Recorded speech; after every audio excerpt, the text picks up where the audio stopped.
Gue baik sih, tapi kayak gue tuh lagi bingung sekarang. Masalah keuangan sih sebenarnya.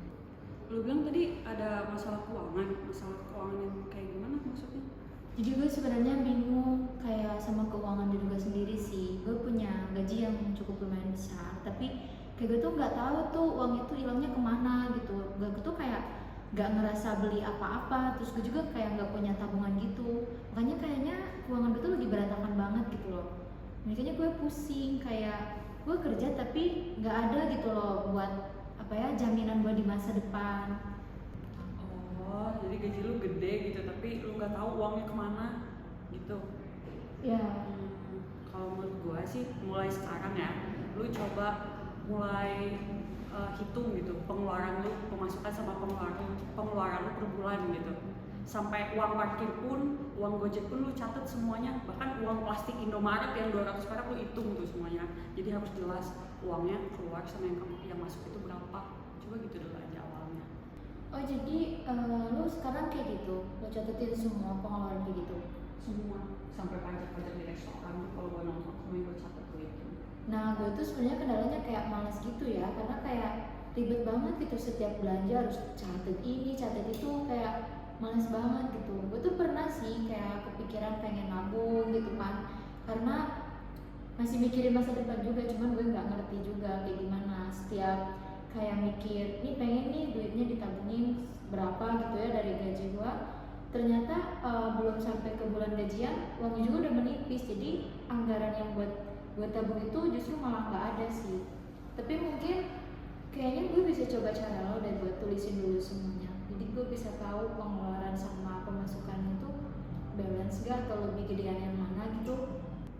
Iya sih, menurut gua emang lu harus pertama mau nggak mau harus nyusun pengeluaran sama pemasukan lu. Terus nih ya, kalau misalnya buat gua sendiri untuk pendapatan gua sekarang kan cuma dari uang jajan gua kan. Jadi kalau dihitung tuh uang jajan gua tuh sekitar 1 juta. Nah itu tuh biasanya gua bagi misalnya jadi 50%, 30%, 20%. 50%-nya itu buat kebutuhan gua, 30%-nya buat keinginan gua, terus 20-nya itu buat ditabung. Jadi menurut gua dengan uang lu yang tadi lumayan gede, lu coba kategoriin dulu aja nih kebutuhan yang taruh 50, keinginan lu 30. Nah yang buat di tabungannya lu taruh 20% di situ. Menurut gua sih kayak gitu sih, coba dulu aja. Oh jadi selain lo catat berarti lo juga ada pembagian uangnya dong. Ini kan kayak 50, 30 sama 20.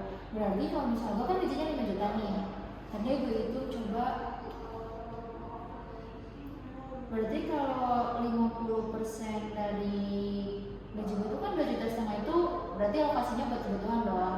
Ya berarti yang 30%-nya itu 1,5 juta buat keinginan. Berarti yang terakhirnya tabungan ya. Kayaknya bisa deh gue coba.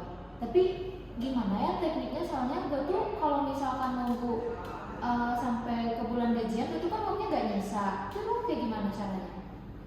Oh gitu, berarti kayak gue aja. Jadi dari awal tuh gue udah langsung nyisihin tuh duitnya. Ketika lu udah terima gaji nih, lu langsung pisahin, dibagi-bagi kayak tadi 50, 30, 20, supaya tabungan yang gak kepake tuh yang 20%, mending lu pindahin ke bank yang lain, taruh di tabungan yang lain yang berbeda supaya tabungan ini tetap keep dan gak kepake.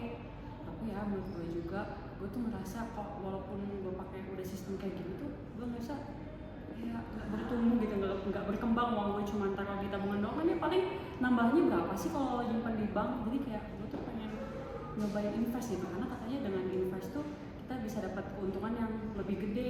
BTW kalian di sini ada yang udah pernah nyoba investasi belum?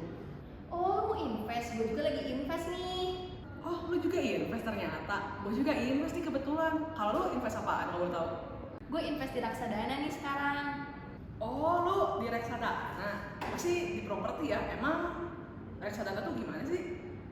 Jadi reksadana itu beda sama yang lain, karena di reksadana itu ada yang namanya manajer investasi. Nah, manajer investasi itu yang bakal ngolah dana kita. Jadi kita tuh nggak perlu repot-repot analisis pasar ataupun merhatiin saham tiap hari, karena udah ada ahli yang ngurusnya. Oh gitu, berarti kalau misalnya buat situasi gua gimana ya, gue ngatur keuangan gue lagi.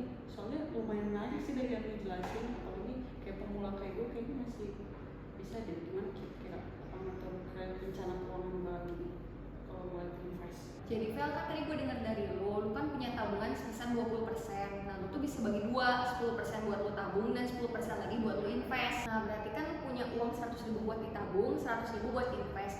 Nah dengan lu rutin investasi 100.000 selama tiap bulan, selama setahun tuh lu bakal dapat pertumbuhan sekitar 8%. Jadi kira-kira uang lu tuh dari 100.000 tuh bakal bertambah 8% dibanding lu nabung di bank yang cuma 2%. Udah pasti investasi itu jauh lebih menguntungkan. Wah, menarik juga tuh, lumayan banget 8%-nya. Nah, kalau gitu, tadi lu katanya juga invest di mana tadi? Kalau gua sih mainnya di properti, terutama sih di rumah. Kok investasi ternyata banyak banget ya, kayak reksadana, terus properti juga. Misalnya aku mau tanya deh, kenapa sih kamu lebih pilih properti ketimbang reksadana kayak LIPI? Padahal pas aku dengerin kayaknya reksadana tuh lebih simple gitu dan kayak modalnya juga kecil. Itu kenapa sih kamu pilih properti? Nah, sebenarnya sih tadi kan kamu nanya aku bisa gitu, aku suka milih kayak LIPI juga ya. Gue sih dibalik main properti, gue juga main saham gitu. Kenapa sih gue main saham? Nah, saham ini juga untungnya tuh gede dibandingin sama reksadana yang LIPI mainin. Selain itu juga, kalau misalnya gue main saham, secara langsung tuh suatu perusahaan yang gue beli sahamnya itu tuh sebagiannya walaupun kecil ya nilainya, tapi itu tetap secara langsung tuh jadi punya gue si perusahaan itu tuh. Nah, terus juga tuh, kalau misalnya lu butuh uang cepet, bisa lebih cepet dicairin lah gitu, bisa butuh dana darurat gitu. Terus juga lebih transparansi. Nah, jadi lu juga tuh bisa menganalisis data perusahaan, kinerja perusahaan yang bakal lu beli sahamnya sebelum lu masukin. Tapi walaupun kelihatannya tuh kayaknya enak ya, kayaknya uangnya gede gitu, dananya cepet, enggak, resiko juga tetap gede kalau lu misalnya salah milih perusahaan. Nah, perusahaan itu juga tuh sebelum lu pilih itu ada namanya notasi, misalnya notasi X atau notasi lain itu tuh dampaknya tuh ke kita kalau misalnya kita milih perusahaan yang ada notasi yang nggak baik, karena ya berarti kinerjanya buruk dan ada masalah. Walaupun harganya kelihatannya murah dan lebih kayaknya milih ini aja deh dibandingin sama yang lain, kayaknya tinggi banget kok belum bisa. Nah, daripada milih itu ya emang katanya murah, tapi itu ya bisa resiko ke elunya gitu. Jadi tadi dibilang transparansi, penting juga lu harus literasi, analisis, baca-baca lagi sih data kinerja perusahaan yang bakal lu beli sahamnya gitu. Oh, jadi kayak gitu ya? Iya. Wah, ternyata lumayan banget ya keuntungan dari saham. Tapi menurut gue sih wajar aja sih, karena kan dibalik keuntungan yang tinggi pasti ada risikonya juga yang tinggi kan. Betul, lu udah berapa tahun sih main saham? Kayaknya tuh udah kayak paham banget gitu loh sama saham. Ya kurang lebih sih gue udah main saham 5 tahunan lebih, makanya bisa main properti. Ngeri, 5 tahun lama banget sih. Ya lumayan lah sih. Nah kan kalian udah denger review gue sama Jesslyn nih. Kalau dari kalian mau mulai invest di mana? Gue sih kayaknya tertarik ke reksadana sih. Maksudnya saham juga tertarik, cuman kayak gue kan pemula, mending gue pakai reksadana dulu. Tapi kayaknya gue bakalan benerin dulu kayak keuangan gue, baru nanti gue coba deh reksadana.